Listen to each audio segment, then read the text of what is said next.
Mensagem número 8, Vida e Posse, baseada no Evangelho de Mateus, capítulo 6, versículo 25, onde Jesus faz a pergunta: não é a vida mais que o alimento? E Emmanuel comenta: aconselha-te com a prudência para que teu passo não ceda à loucura.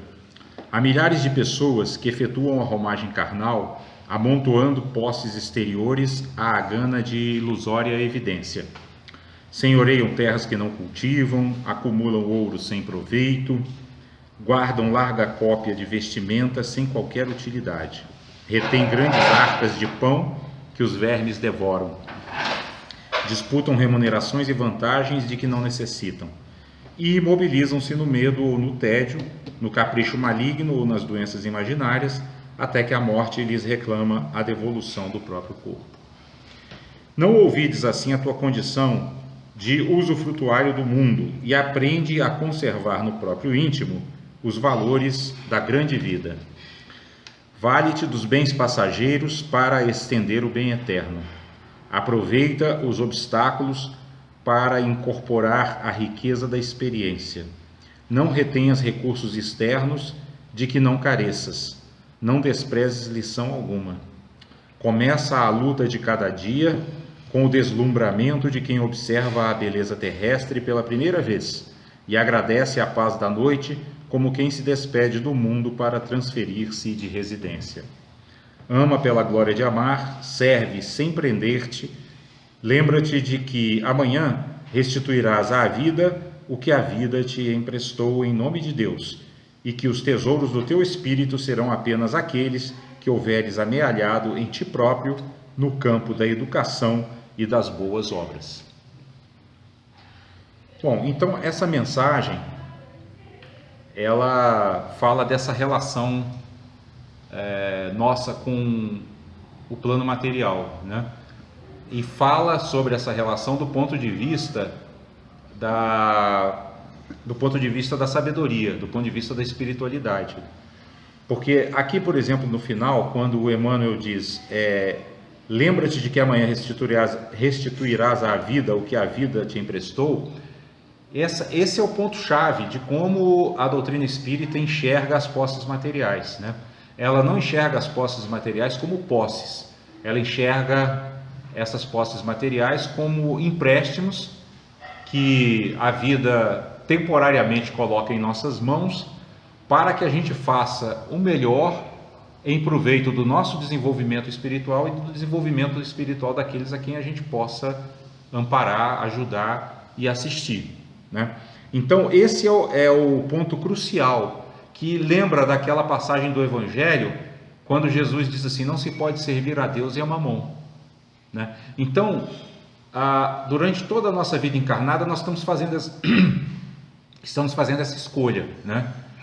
De ou servir a Deus, que seria empenhar e aplicar a nossa energia no caminho da evolução espiritual, ou estaremos servindo a Mamon, que seria gastar toda a nossa energia buscando angariar posses materiais, como se posses materiais fossem a finalidade.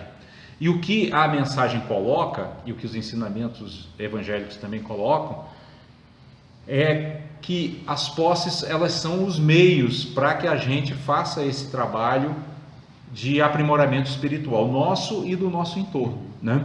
É aquela lei da inseparatividade. A gente nasce, embora a gente nasça entre aspas sozinho, no fundo, na verdade, a gente não nasce sozinho, porque a gente já nasce numa família, né? Essa família já está inserida num contexto de alguma cidade, né? Ou no contexto de uma comunidade, a comunidade no contexto de uma cidade, a cidade no contexto de um país, o país no contexto do planeta e assim por diante, né? Então nós, na verdade, já quando nascemos, nós já estamos recebendo todo o amparo de toda essa engrenagem que já está montada para nos receber, porque se não tivesse montada, nós não estaríamos aqui vivos hoje, né? Então, o que essa mensagem também chama a atenção é para isso, é que a gente deve estar sempre imbuído desse espírito de gratidão a todos esses seres, né, pessoas e bens materiais que permitiram que a gente vivesse, que a gente nascesse, que a gente se desenvolvesse, que a gente crescesse, que a gente fosse educado, né? E que chegasse aqui onde nós estamos com a capacidade e com a possibilidade de aprofundar a nossa prática espiritual, né? E Emmanuel, logo no começo da mensagem, ele vai chamar a atenção para uma coisa que hoje, principalmente, seria uma mensagem assim bem atual, né? Porque quando ele fala sobre pessoas que senhoreiam terras que não cultivam, que acumulam ouro sem proveito, que guardam larga cópia de vestimenta sem qualquer utilidade, né? Que detêm grandes arcas de pão que os vermes devoram, que disputam remunerações e vantagens de que não necessitam. Ele está falando de quê? Vocês reparem que todos esses exemplos, ele está falando exatamente do acúmulo de bens de maneira desnecessária. Isso me lembra o meu primeiro professor de Tai Chi Chuan, o Dada Inokala, que ele dizia que a gente tem que satisfazer as nossas necessidades materiais básicas, né? Que deixa eu ver se eu vou me lembrar quais que ele dizia: transporte, moradia, saúde, alimentação, né? E direcionar essa ânsia que a gente tem de infinito para a evolução espiritual. Por quê? Porque a lógica dele era bem interessante, porque ele dizia assim: os bens materiais são finitos, né? Então eles não podem nos dar mais do que a simples sustentação das nossas necessidades. Para além disso, eles se tornam um peso, né? Então ele falava muito disso, que quem não consegue encontrar um caminho espiritual, né, para direcionar essa energia que anseia pelo infinito, gera esse tipo de coisa que hoje a gente vê que é muito comum, né? Pessoas que acumulam fortunas e cada vez fortunas maiores e que ficam ainda se desgastando e se empenhando para ampliar ainda mais uma fortuna que eles não conseguiriam gastar em 1000 reencarnações, né? Então nós temos aí famílias que têm, hoje não, mas essa semana ouvi, me parece que é o dono da Ambev, que tem um patrimônio de 90 bilhões, né? Quer dizer, é algo que absorve a pessoa, né?